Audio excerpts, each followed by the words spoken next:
Jai Hind students, in this video I am going to discuss electron transport chain, which is a part of aerobic respiration, and its previous part, Krebs cycle and glycolysis, is already discussed, and I have also formed a video also.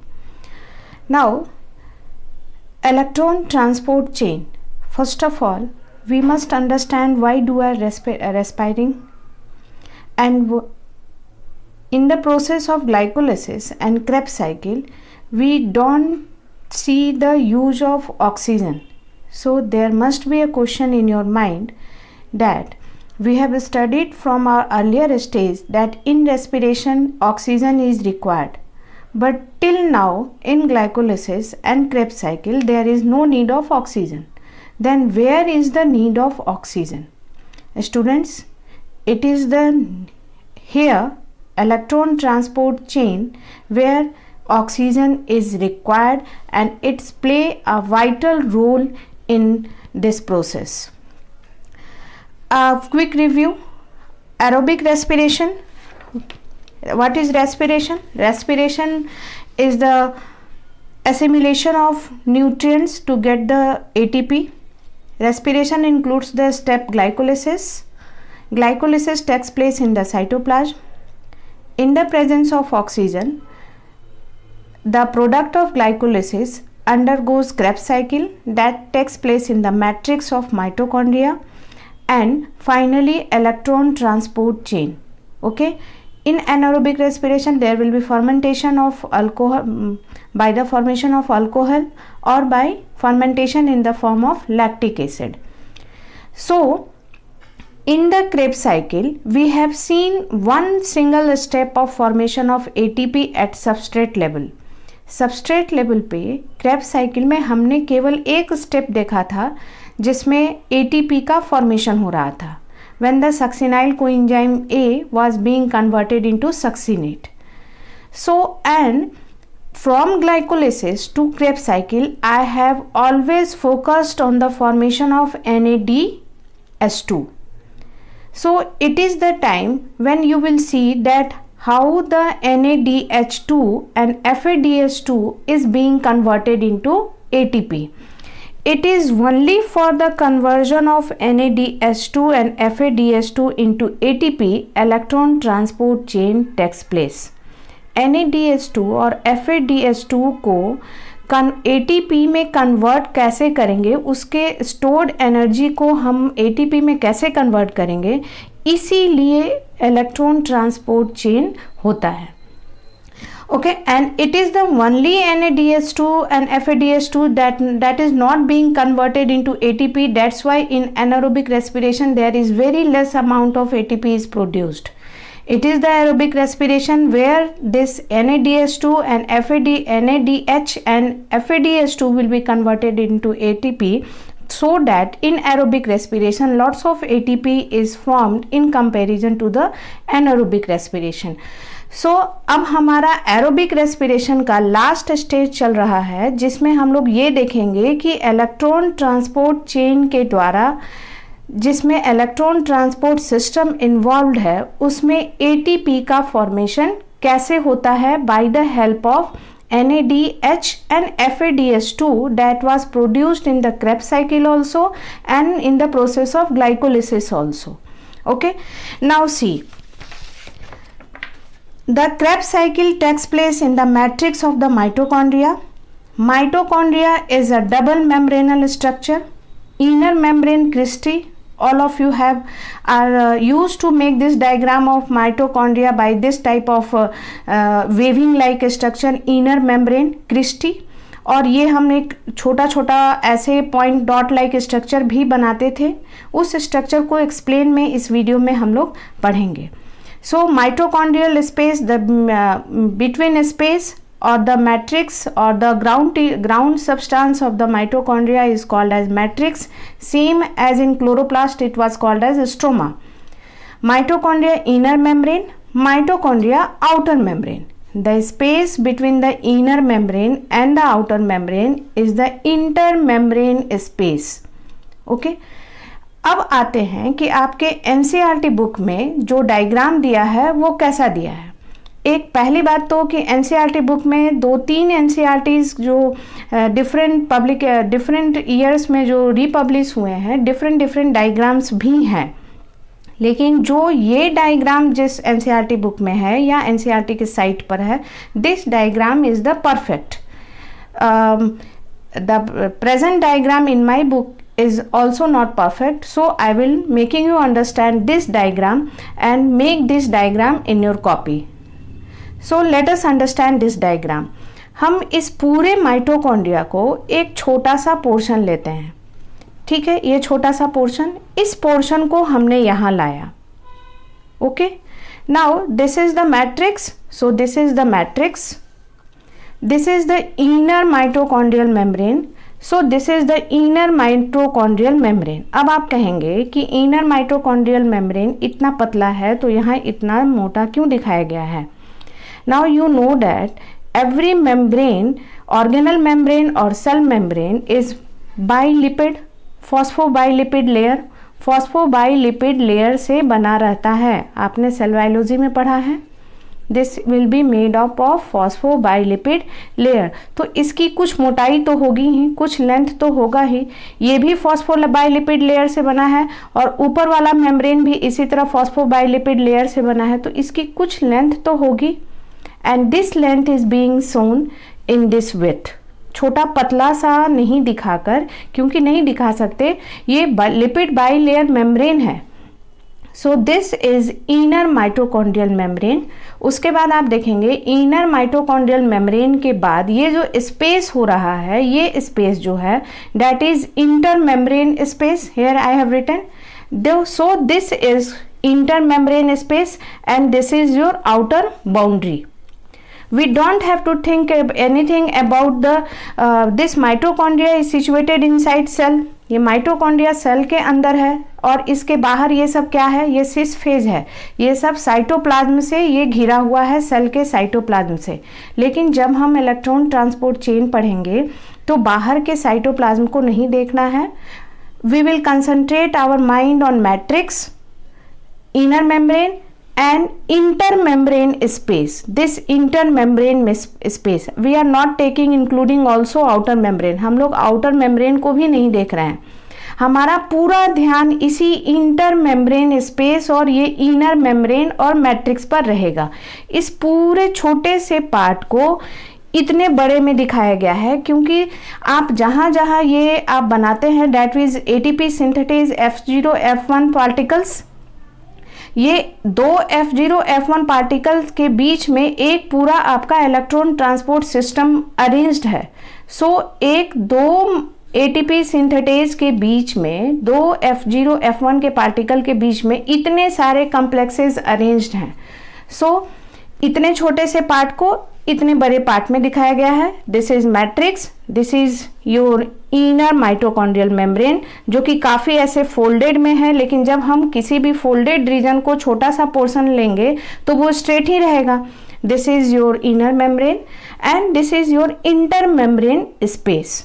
Okay, सबसे पहले आप लोगों को ये हो कहाँ रहा है, कैसे रहा है, ये इमेज डायग्राम दिमाग में बैठना बहुत ज़रूरी है। Now come, NADH2 and NADH and FADH2 दो मॉलिक्यूल बना था और हमने उस पर फोकस किया था। Now in electron transport chain, what is first we must know what is electron transport chain. So what is electron transport chain? Passing of electrons via several enzyme complexes present on the inner mitochondrial membrane. inner mitochondrial membrane पे जो several enzyme complexes है उससे electrons पास करता है, उसी को हम लोग इलेक्ट्रॉन ट्रांसपोर्ट चेन कहते हैं। अब बात होगी कि ये इलेक्ट्रॉन आता कहाँ से है। ये देखिए ये आएगा कैसे, ये NADH जो है इसका ऑक्सीडाइज्ड फॉर्म क्या है, NAD+ में ब्रेक होगा और ये फिर ब्रेक होगा H+ और ये इलेक्ट्रॉन लूज करेगा। सो the source of electron is NADH and FADH2. They will lose their hydrogen, and then this hydrogen will break into electrons, and the electrons will be now passed on via several protein complexes, and this will form electron transport chain, and the arrangement of complexes, protein complexes, form electron transport system. So its major aim to form proton gradient across the inner mitochondrial membrane resulting in proton motive ATP synthesis. इस line का मतलब क्या है? हमने chloroplast में और photosynthesis में भी पढ़ा था एटीपी की सिंथेसिस कैसे होती है, और उसमें एक थ्योरी दिया गया था, that is cameo osmotic theory. That the same theory is applied here. वही थ्योरी यहाँ पे अप्लाइड होता है, बस ऑर्गेनल चेंज हो गया है. In that case, thylakoid was involved, and in this case, mitochondria is involved. हमें ATP की सिंथेसिस करानी है तो प्रोटोन ग्रेडियंट का फॉर्मेशन करना होगा. मीन्स मैट्रिक्स में और इनर इंटरमेम्ब्रेनल स्पेस के बीच में मतलब आर पार प्रोटोन का ग्रेडियंट फॉर्मेशन करना होगा. मतलब कंसंट्रेशन में डिफरेंस लाना होगा. यहाँ या तो डिफरेंस, यहाँ कंसंट्रेशन को बढ़ाना होगा, यहाँ घटाना होगा. तो ये पूरा जो इलेक्ट्रॉन ट्रांसपोर्ट चेन है उसका एम यही है कि हमें मैट्रिक्स से प्रोटोन को घटाना है और इस इंटर मेम्ब्रेन स्पेस में बढ़ाना है. ओके, तो अपने आप तो बढ़ेगा घटेगा नहीं, क्योंकि ये जो इनर माइटोकॉन्ड्रियल मेम्ब्रेन होता है that is not permeable for the hydrogen ions. So when the electron transport chain takes place via these complexes, इसी कॉम्प्लेक्स से होते हुए हाइड्रोजन जो है, hydrogen ions, protons, that is hydrogen ion और proton passed into the intermembrane space. और जब इसमें से इसमें पास करता है और बहुत सारे प्रोसेस, जितने प्रोसेस से गुजरेगा वो पास करेगा, and here the concentration will be increased and in matrix the concentration will be decreased. And same like the thylakoid, ATP synthetase is present. The enzyme ATP synthetase, here oxysomes are called. Here enzyme ATP synthetase that is formed by two particles F0 and F1 particle. उस enzyme ATP synthetase से hydrogen ion पास करेगा and concentration gradient break होगा, and there will be synthesis of ATP inside the mitochondrial matrix. पहले concentration को बढ़ाया घटाया जाएगा, मैट्रिक्स में घटेगा, इंटर माइटोकॉन्ड्रियल स्पेस में बढ़ेगा. कैसे? जैसे जैसे इलेक्ट्रॉन्स पास करेंगे वाया सेवरल कॉम्प्लेक्सेस, उसके साथ साथ हाइड्रोजन की भी पासिंग होगी. ओके, एंड पासिंग के होने के कारण इसमें कंसंट्रेशन घटेगा, इसमें कंसंट्रेशन बढ़ेगा, और फाइनली ब्रेक होगा, कंसंट्रेशन ग्रेडियंट ब्रेक होगा. यहाँ जब भीड़ बढ़ जाएगी तो ब्रेक होगा ATP सिंथेटेज से पास करते हुए. This is ATP synthetase. Now this ATP synthetase से जब पास होगा, प्रोटोन ग्रेडियंट ब्रेक होगा, the energy released will be utilized for the formation of ATP. Okay, and it will, where it is taking place, it is taking place in the matrix. अब बात कर लेते हैं जो आपके एकेडमिक के लिए बहुत जरूरी है, कितने कॉम्प्लेक्सेस प्रेजेंट हैं. This is very important question for your academic exam class 11. सारे कॉम्प्लेक्सेस के नाम बताने होंगे. There are 5 complexes present in the electron transport system. Complex 1 is NADH dehydrogenase. Remember the complex name. It may come in 1 marks question. Complex 2 is succinate dehydrogenase. ये जो complex 2 है ये Krebs cycle का जो एंजाइम है जिसमें succinate fumarate में convert होता है उसका इंटीग्रल पार्ट है. मीन्स यहाँ सक्सिनेट डिहाइड्रोजिनेज उसी ये जो यहाँ सक्सिनेट फ्यूमरेट को कन्वर्सन में जो एंजाइम यूज होता है क्रेब्स साइकिल में वो क्रेब्स साइकिल का ये कॉम्प्लेक्स एक पार्ट है. सो ये क्रेब्स साइकिल इससे सटे हुए होता है. Okay. Complex 3 is cytochrome BC1. Complex 4 is cytochrome C oxidase. cytochrome C oxidase. It is given in your book, NCERT book. And complex 5 is ATP synthase. ATP synthase that is formed by F0 F1 particle. Now along these enzymes, in the enzyme chapter you have studied that enzyme may be present with prosthetic group or coenzymes, means many cofactors may be present along with the enzyme. कुछ enzymes बिना किसी prosthetic group का work नहीं करते हैं. So what you are seeing FMN and FES, these are the prosthetic part of these enzymes. ये जो enzyme है NADH डिहाइड्रोजिनेज, उसका ये इंटीग्रल पार्ट है, प्रोस्थेटिक ग्रुप है, और यही वो एलिमेंट है, यही ये जो केमिकल एलिमेंट है जो आपका इलेक्ट्रॉन को गेन करता है और इलेक्ट्रॉन को लूज करता है, ऑक्सीडाइज्ड होता है एंड रिड्यूस होता है. सो इलेक्ट्रॉन्स को गेन और लूज तो आखिर कोई केमिकल सब्सटेंस ही करेगा ना. इसके लिए दीज आर सर्टेन केमिकल्स और elements that are the integral part of these enzymes. तो NADH डिहाइड्रोजिनेज का ये जो FMN है और FES है, आयरन सल्फर है, और फ्लैवोमेनोप्रोटीन है, flavomenonucleotide, it is the prosthetic group of enzyme NADH dehydrogenase और complex 1. Okay, so we have seen that NADH and FADH2, two reduced substance are formed during the Krebs cycle.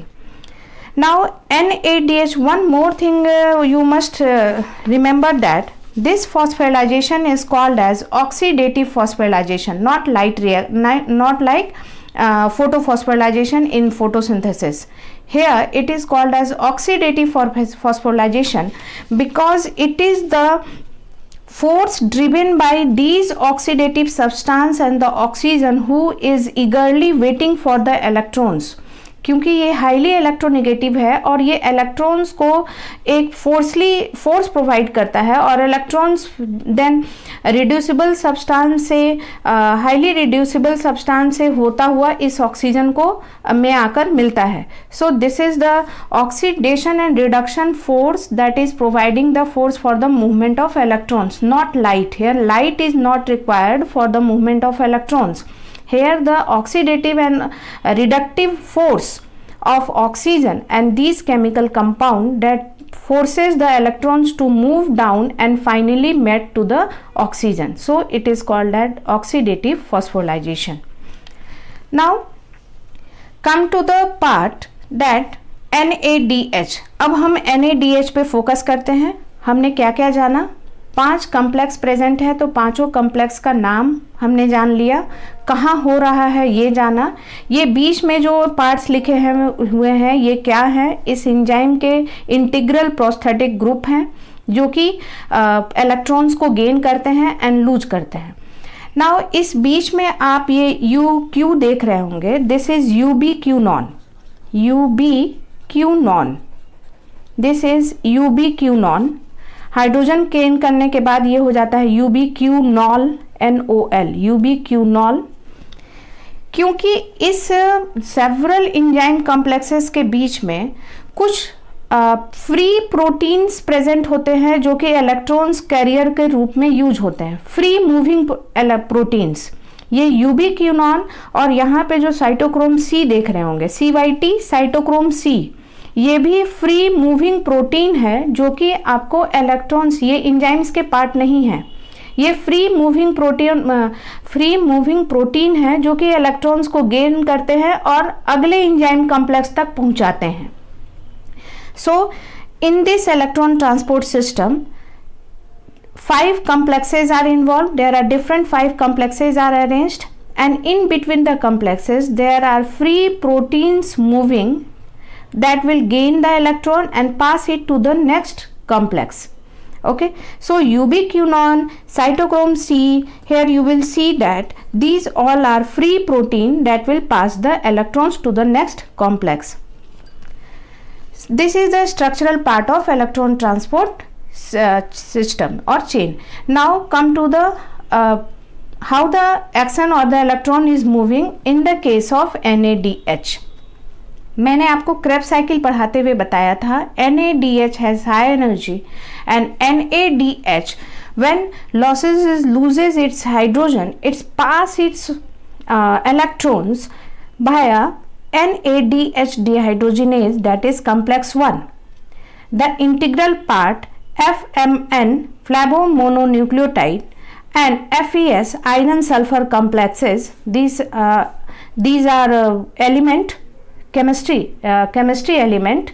This become, आप iron के बारे में जानते भी होंगे कि iron ferrous and ferric दोनों में प्रेजेंट हो सकता है, और यहाँ जो कॉपर इन्वॉल्व हुआ है आप ये भी जानते होंगे कि कॉपर दो फॉर्म में प्रेजेंट हो सकता है, cuprous and cupric. So here, that's why here these type of elements are found. They can gain the electrons and also lose the electron. So electrons will pass through this. While passing the electrons via this medium, via these chemicals, 4 number of protons are passed from matrix to intermembrane space. जब ये NADH का free electron move करता है इस enzymatic complex के द्वारा, complex number 1 के द्वारा, उसी वक्त तुरंत 4 हाइड्रोजन इससे गुजरते हुए पास कर जाता है इंटरमेम्ब्रेन मैट्रिक्स से, इंटरमेम्ब्रेन स्पेस में. मीन्स मैट्रिक्स से 4 हाइड्रोजन पास कर गया आपका इंटरमेम्ब्रेन मैट्रिक्स में. Okay, now subsequently electrons will be pass to ubiquinone and ubiquinone. मैंने फोटोसिंथेसिस के वक्त भी बताया था ubiquinone is not able to get the pass the electrons alone. Ubiquinone को मैंने वहाँ साइटोक्यूनॉन यूज किया था फोटोसिंथेसिस में. The same chemical here is ubiquinone, और यूबिक्यूनॉन इलेक्ट्रॉन्स को इस तरह पास नहीं कर सकता है. देन ये क्या करेगा, 2 इलेक्ट्रॉन्स यहाँ से आ रहे हैं, बुक में ये 2 छूट गया है, आप लोग 2 डाल लेंगे. 2 इलेक्ट्रॉन्स यहाँ से आ रहे हैं. जैसे ही ये 2 इलेक्ट्रॉन आएगा तुरंत 2 हाइड्रोजन 2H+ मैट्रिक्स से तुरंत यहाँ आएगा and it will become 2UQ ubiquinone H2. क्योंकि 2H+ आया, 2 इलेक्ट्रॉन यहाँ से आ रहा है, इट विल बिकम UQH2.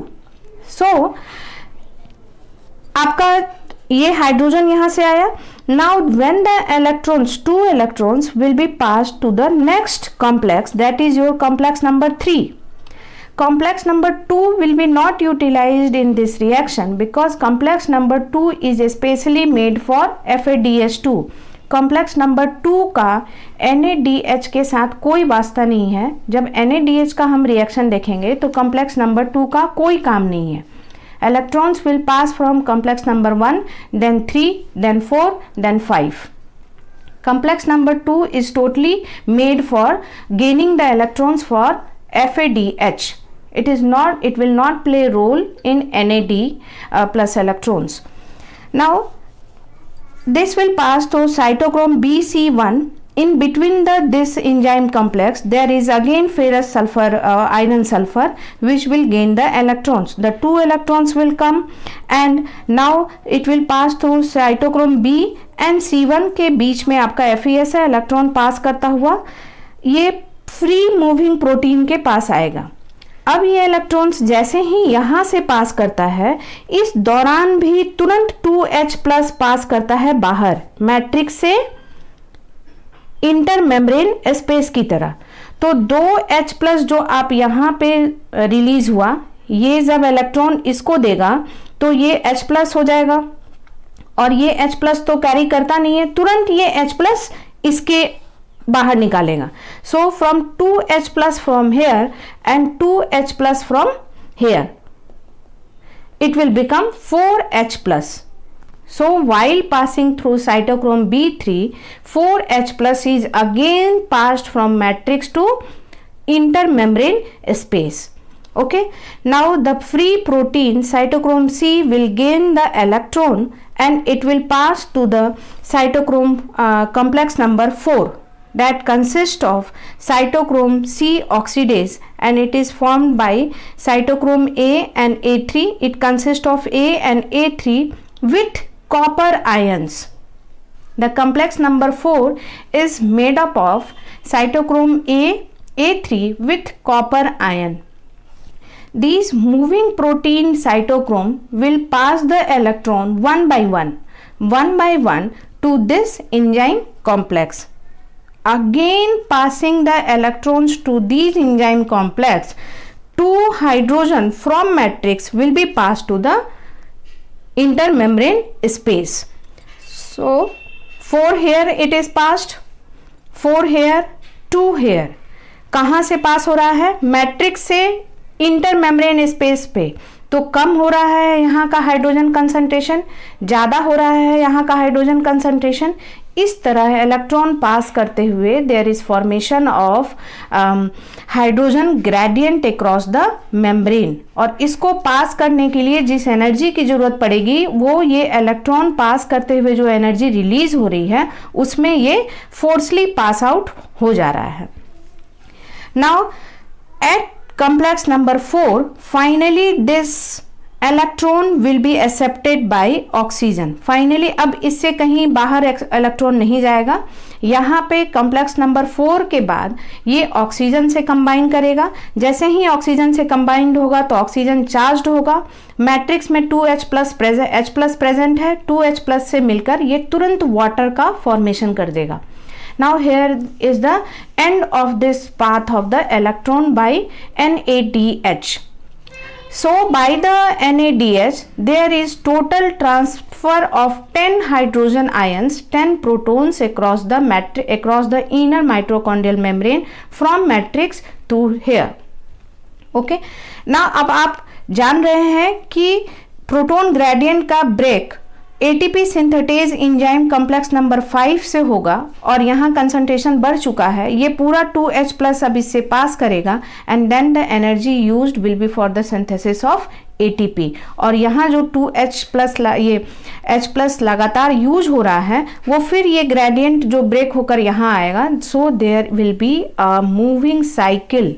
ऐसा नहीं है कि मैट्रिक्स का पूरा प्रोटॉन इसमें आ जाएगा तो यहाँ प्रोटॉन का सोर्स क्या है, क्योंकि आने के बाद फिर ये पास हो रहा है और जब ये पास किया जा रहा है तभी ATP की सिंथेसिस हो जा रही है और जो पास हो रहा है वही फिर इस सब साइकिल में इंटर करना है. And there is also synthesis of water.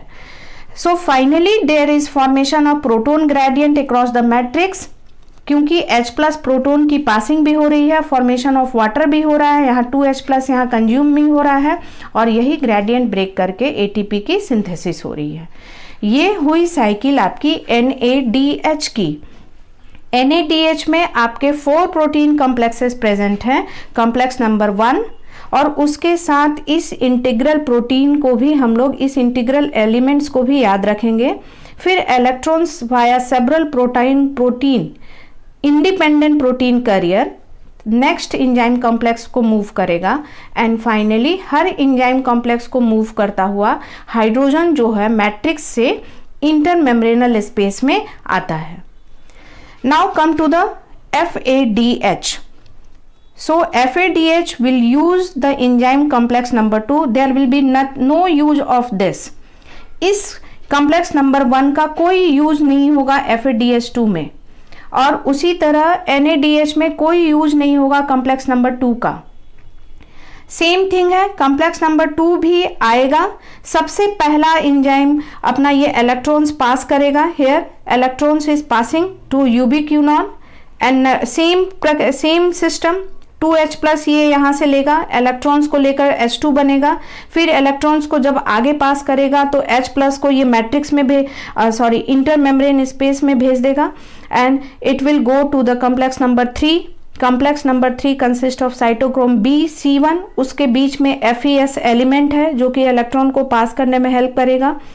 सो जब ये कॉम्प्लेक्स 3 से पास करता रहेगा तो सेम फिर यहाँ से 2H प्लस इससे होकर इंटरमेम्ब्रेन स्पेस में पास करेगा तो 2 यहाँ का H प्लस और 2 यहाँ का H प्लस, 4 H प्लस बाहर निकलेगा. अगेन साइटोक्रोम C जो है वो इलेक्ट्रॉन को लेता हुआ कहाँ आएगा, कॉम्प्लेक्स नंबर 4 में. कॉम्प्लेक्स नंबर 4 में ये साइटोक्रोम C ऑक्सीडेज है, वो किस चीज़ से बना हुआ है, साइटोक्रोम A एंड A3 से. इस बीच में Q+ आयन उसमें लगे हुए हैं तो ये साइटोक्रोम C ट्रांसफ़र करेगा FADH2 के इलेक्ट्रॉन को, पहले साइटोक्रोम A को, फिर साइटोक्रोम A3 को and finally the electrons will be used by O2 and same H2O will be produced. System वही है, बस लेवल घट गया है. ये आप देख सकते हैं कि NaDH में 4H+ का ज़्यादा फॉर्मेशन हो रहा है. NaDH 10H+ बनाता है, मैट्रिक्स से इंटरमेम्ब्रेनल स्पेस में लाता है, और FADH2 में 4+2 6H+ इससे आता है. तो ऑफ कोर्स जो मॉलिक्यूल ज़्यादा H+ का ग्रेडियंट फॉर्मेशन कर पा रहा है, they will form more ATP. So NaDH will form more ATP and FADH2 will form less ATP. And NaDH, one molecule of NaDH form near about 3 ATP and near about 2 ATP is formed by FADH2. So this is your all idea and a diagram of your electron transport chain. देखने में complicated है, लेकिन आप इसको तोड़ कर धीरे धीरे से पढ़ें. कुछ कॉम्प्लिकेटेड नहीं है. कॉम्प्लेक्स का नाम जरूर याद रखें. कॉम्प्लेक्स नंबर 2 जो है वो NaDH में यूज नहीं होता. कॉम्प्लेक्स नंबर 1 वो FADH2 में यूज नहीं होता. मीन्स दोनों केस में 4 कॉम्प्लेक्सेज यूज होते हैं. Complex 2, 3, 4 and 5 for FADH2. Complex 1, 3, 4, 5 for NaDH2. And there everything is happening to form the proton gradient, which will break via ATP synthetase and which will result in the synthesis of ATP. Okay, read the book, remember the diagram and remember the enzyme complexes also. Thank you.